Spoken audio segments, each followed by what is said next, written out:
All right. Thank you, everybody, for coming. My name is Jaron Kim. I'm an associate professor in the School of Social Work and Criminal Justice.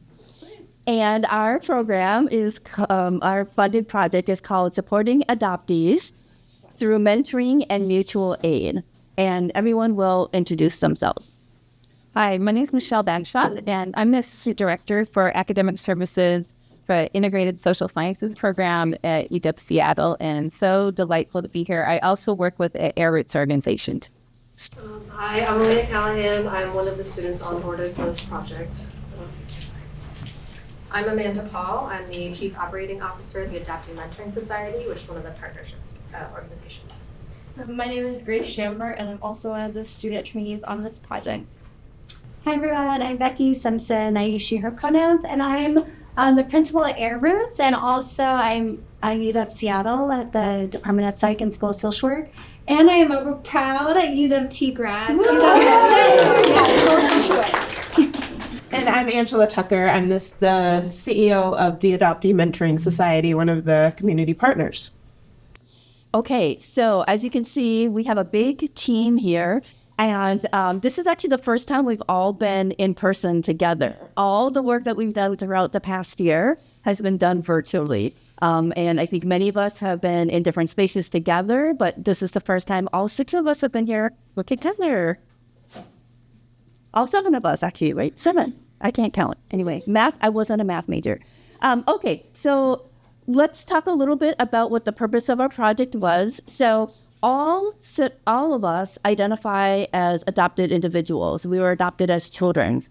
And one of the things that many of us do in our professional work, my research is on this as well, but looking at the needs of people who are adopted. And what we found is that being in community groups together is almost as powerful, or maybe even more so, than being part of formal supports for adopted individuals. So adoption agencies or other kind of child welfare organizations might have programs and services for adoptees, but oftentimes those end by the time you were maybe late adolescence. So once you get into college and as adults, there's almost nothing for you. So adoptees have created our own programs for adoptees. So we're going to talk a little bit about that. Can you go back just one moment? So we have a glossary here because we used a lot of acronyms. So SAM is Supporting Adoptees Through Mentoring and Mutual Aid. AMS is the Adoptee Mentoring Society that Angela talked about. You're going to hear AMP, which is Adoptee Mentoring Program, that was held through another organization called AAAW, or Asian Adult Adoptees of Washington State. Okay. So these are some of our milestones. We worked together just to collaborate, to come together, to talk about what we wanted this project to look like and to be for the first several months of 2024. We worked on developing questions for focus groups. We decided that would be the best way to get information from the communities. And these were all adoptee communities. And so we started thinking about, okay, IRB and what would our questions be? And we did that all collaboratively. It was a very iterative process. And then we talked about how can we best recruit individuals to participate in our focus groups. And we partnered with 2 organizations that had a lot of experience doing adoptee support groups and mentoring groups. And so that would be Angela's group at AMS and Air Roots, who had worked with AAAW in the Asian Adult Adoptee of Washington group. Then we brought on a couple of students, so Aaliyah and Grace, to help us out. We did our first round of focus groups with the AMS adoptees in June, mostly around June. In August and September, then we started doing focus groups with AMP. And then in November, we did a second round of thematic focus groups. So what we did is we had all of our focus groups were recorded and transcribed. And then we gave everybody who participated in those groups access to all of the recordings and the transcriptions and had them reflect and think about what were some of the themes that they heard and their takeaways from these focus groups. And then we kind of helped prompt them to then reflect on it. And so then we did the thematic analysis in September or in November, and then we started putting together some initial reports. So the funding support helped us give gift certificates to all of our participants. Let's see, I had a number here. How many did we do? We had 28 people in our first round of focus groups and 12 that did our second round. So we were able to give them gift certificates. It supported our 2 students to be on the project. It supported getting Mentimeter. How many of you are familiar with Mentimeter? Have you ever used that? Okay, we'll show that to help us with the analysis. And it supported the 2 faculty, Michelle and myself, for the work. And then I forgot to put on here, but it also supported both of our community partners as well. Okay, challenges. Time. There's never enough time. We all felt like we could have used way more time. I think any type of community project, it takes a long time to do that engagement work. Recruitment for the focus groups. We were really confident that we would just have so many people that we wouldn't be able to include them all. And actually it was kind of a challenge, especially around scheduling the focus groups. So that was tough. And then as you can see from our big team here, just the logistics of having regular meetings and doing the work with so many different partners was kind of challenging. Did anybody else have any other challenges that you wanted to bring up? Okay, our proudest accomplishments. Okay, so first of all, we were really excited that we have a fully adoptee team here. That was really important to us, that everybody here identifies as being an adoptee. We all have different experiences, and so it's actually that diversity of our different experiences that we think was very helpful in creating this project. So some of us, like myself, have had over 20 years of working with adoptees in the community. And then we have newer perspectives from our students who are a lot younger. And so it was great to have just all these different experiences, both formally and informally, working in the community or being part of the community. In terms of the participant feedback, does anybody want to share kind of? I just wanted to add one more aspect of the diversity of our team that is awesome is the diversity in types of adoption. So like I was adopted from foster care. Several people were adopted internationally from Korea. So I think that piece is also added to the wealth of experience. Mm-hmm. We just think that being able to hear from lots of different other adoptees, and so the people that were in our focus group, some of them were, like many of us were transracially adopted. Some were adopted in same race placements. Some were adopted by family members.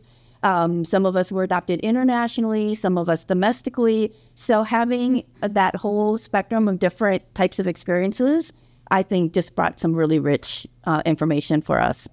And I want to also mention, because I think I kind of skipped over it, because we all are so interested in supporting adoptees in the community through different mechanisms, some of them just peer-to-peer, but some through more formal ways.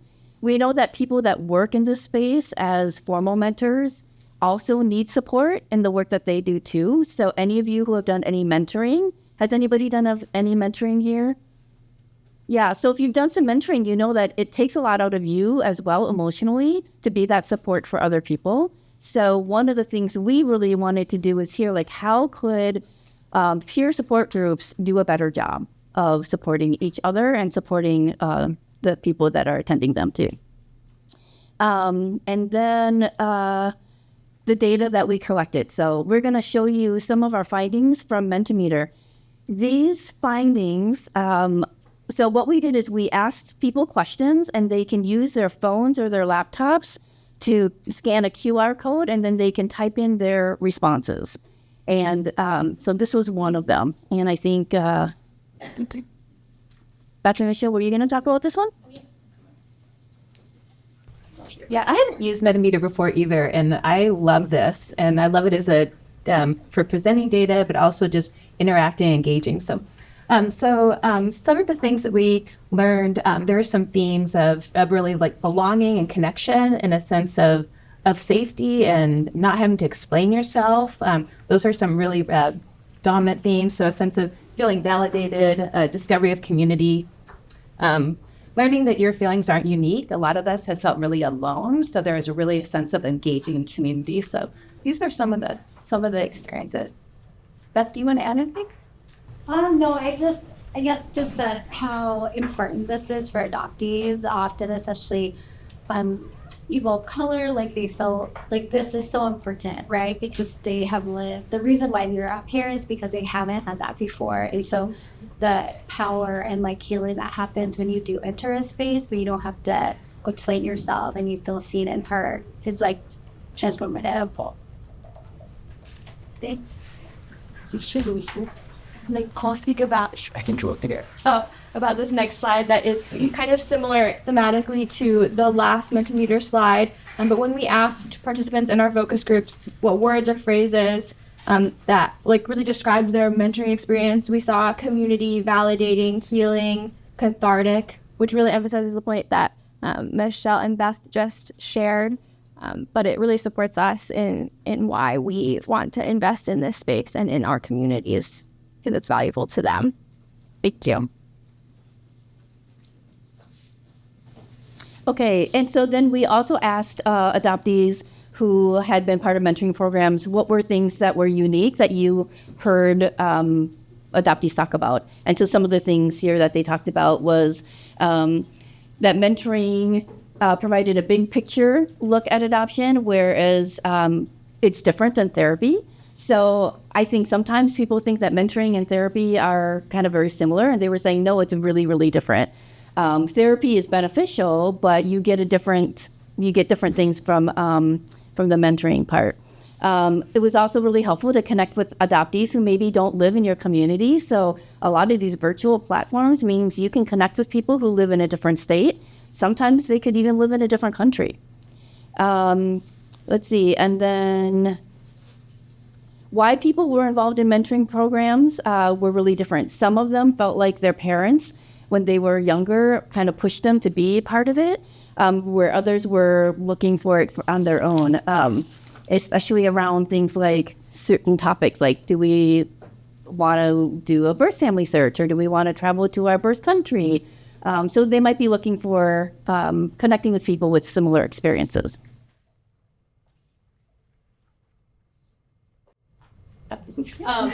One kind of put to Jaren's point, what she was talking about therapy, something that was very clear to us as a common theme when we asked focus group participants about 3 to 4 top themes shared across all the focus groups during the analysis piece, was that it is not therapy. There's a hierarchical structure to therapy, that breaking that down in terms of the way that we are offering mentoring on a peer-to-peer basis is really significant, and being able to really get to know the mentor and understand that there are shared lived experiences that that's just not a common experience that we have as adoptees, or we're not in spaces with other folks who have the same experience.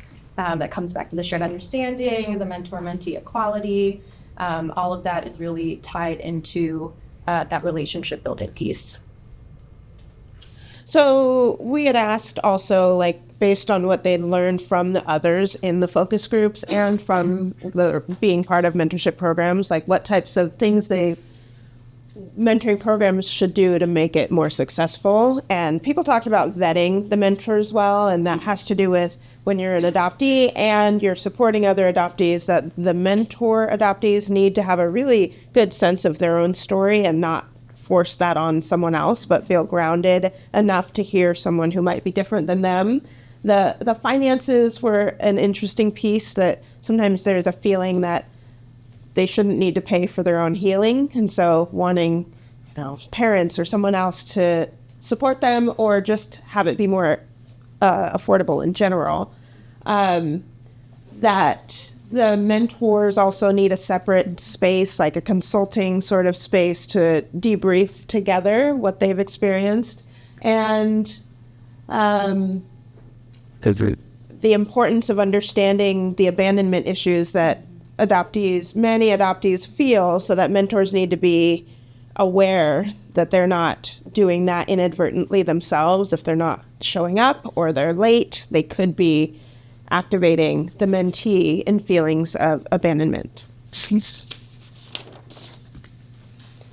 So that's like some of the data and the feedback we collected. We're really trying to get through this in our 15-minute time slot. So that's just a little snapshot, but some feedback from our organization, myself and Amanda, that we were really excited about this whole process because our values align with Air Roots, with UWT, and that was clear in the mission to center the adoptee voices. That's a really unique way of saying that so much of adoption and foster care is really ruled by other people who talk about us and about what we need. And so for this program to be adoptee-centered was really exciting. Amanda, do you want to share other feedback we had? Yeah, it was a really exciting opportunity for us to learn more, to hear directly from our mentees about how impactful the program has been, and also opportunities that we have to strengthen the program, specifically to strengthen our processes to select and train and continually support our mentors throughout the program as well. It really was fun, I thought, to participate in or to use a participatory action model, which is also something that we try to apply at AMS, involving our mentee community as much as possible as we build out the organization. And it really, I think the entire project validated that our work in terms of providing mentorship for adoptees, by adoptees, is really harm reduction. It really, people talk about it as saving their lives. It's really important to us that it's community driven, the way that we're building our programs, survivor centered, centering care and agency of a group of folks who that's typically not available to us. And I come over closer to the slides. So ARIC stands for Adoption, Identity, Race, Exploration, just to put that out there. And just all the things that you shared were, we felt the same way of really research for us, by us, for us. That was really important, but it was such a unique opportunity to have a chance to work together with students and community partners and academia. As community organizations, we oftentimes don't have access to resources, and so it was a really, just a special way to collaborate, to really elevate and amplify the good work that we're doing. And to be able to look at two different mentoring programs. So like Angela and I are always talking, but our programs were structured differently. So it's actually like really a gift to look at both of those and like where the strengths were and to hear like the differences.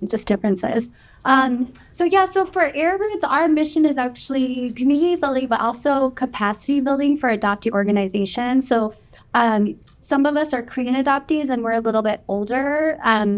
We're like an older community. And so our mission is actually to use some of our experience, like in creating AMP, the Adoptee Mentorship Program through Age and Adult Adoptees in Washington. That's like an older org, is really to use that experience and share it with other communities that are wanting to do wanting to maybe do a mentorship program. Or so that really is so aligned with us. And so we're so excited to really use some of the results that we got, not just from AMP, but also AMS, and to support other adoptee groups.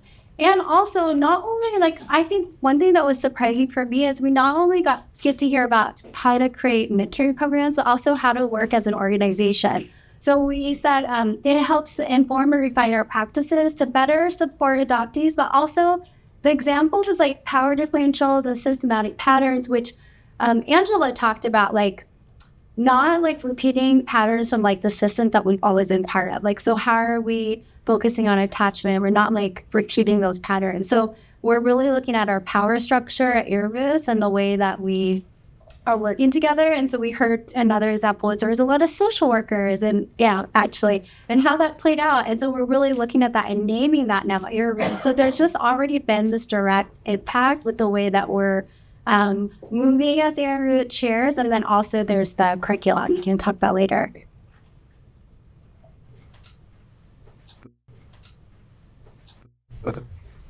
Me and Grace, we are the students on this project. We don't belong to any organization, so we don't really have feedback about the curriculums we're developing or anything like that. But I will say that personally, as an adoptee, this experience was really important to me because, like it was mentioned earlier, after adolescence, those resources are kind of cut off because they aren't really made available. They're not readily available. They're not made by the government. They are by us for us. And so I had not known about them previously. And so it has been an incredible privilege to work with all of these adoptees from different experiences. So great to Yes, and I'll add on that I'll just bring a little bit of a different perspective that I kind of was familiar with different adoptee spaces before coming onto this project. I've attended AAA events and Airwinds events, and so I was really excited to have the opportunity to take a little bit more ownership of those spaces and invest in them more fully through this project. One of my favorite things I had the privilege of, I think, attending all but maybe one or two focus groups was seeing how even in like a virtual space, which is often a little bit like clunky and awkward, every participant group felt like what I felt like was a really strong sense of community and collaboration in those groups, and being able to witness that and support that for my community was really valuable and important. Thank you. Okay, so I know we're over time.